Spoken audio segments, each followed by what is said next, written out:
Hey guys, I'm going to be showing you how to make a checkbook in Excel. The checkbook is helpful when you want to organize your expenses and every time you spend or get money. This will help you calculate the amount of money you will have left and how much you can spend. So, let me show you how I organize my personal checkbook. This is my checkbook. Usually I have my different columns of date, topic, description, check number, the money I spent and the money I gained, and then in the end, my balance.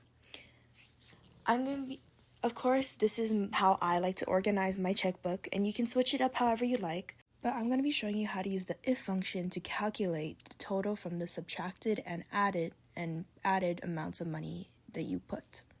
So before I start, I'm going to be talking about functions. The thing is, what are functions? Functions are a set of code in Excel that will help you calculate a specific way with anything that has numerical value, not including words. It uses financial, time, text, statistic, and algorithm. I'm going to show you the basic ones that I learned, which is sum, average, count, max, and min. Using the numbers 10, 20, 50, 60, and 70 I just added in here. I press the cells that I want to be calculated, like 10 and 20, which equals to 30. That's how you get the sum.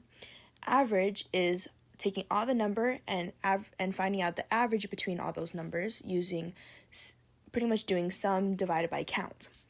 Count is pretty much if you take all the cells that have numerical value.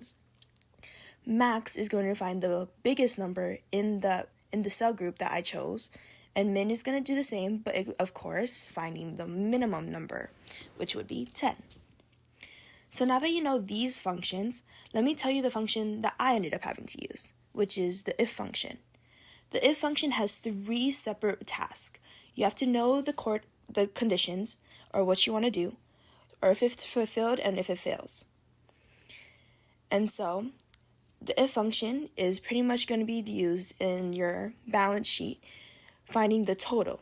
So here what I'm doing is I'm putting equals if the function. Just to start off the function, you have to put an equal sign. If I spent some money over here in E4, whatever I put in there, as long as it's over a cent, which is 0.01, I want it to do the equation of the top balance subtracted by whatever I take out and whatever I add, which is the cell F4. But if this is not to be true, or if it's not correct, then I'm going to do F4 is more than 1 cent again, showing that if anything more than 1 cent is in there, then it's going to have to add it to that top cell. And that top cell is going to be my starting amount of how much I'm going to put there. And then I'm going to subtract it by whatever I put in in what I spent and whatever I'm adding into my account. In the end, if there shouldn't be a fail, so I put the 2 dashes, and of course, after every function, you have to close the parentheses to make sure that the equation goes through. Then, what I forgot to do was take that right-hand box and scroll and pull it all the way down so the function goes to everything. Now let's see that function being used. You're going to notice I left that top row blank, so I had a room to do my starting total amount, which is going to be used to add and minus from my expenses and paid. So I'm putting my date, the topic, and of course I'm not going to put where I work at, but the description of where I supposedly work, which I put as Lego. And then I'm going to put as for how much Legos paid me, which is probably $534. I was just thinking of a random number. But once you press enter, you're going to notice that it actually took the top amount and added that 534 to the total. Then of course, you're going to have to eat some food.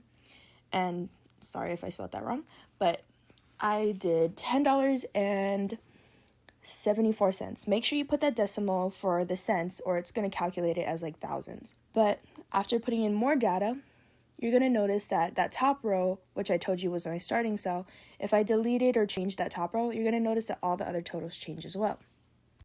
In summary, I got to talk about what are checkbooks and what's their purpose, which was to help calculate how much you spent and how much you gained.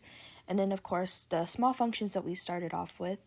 And then, of course, the big one, if functions, and how to implement them.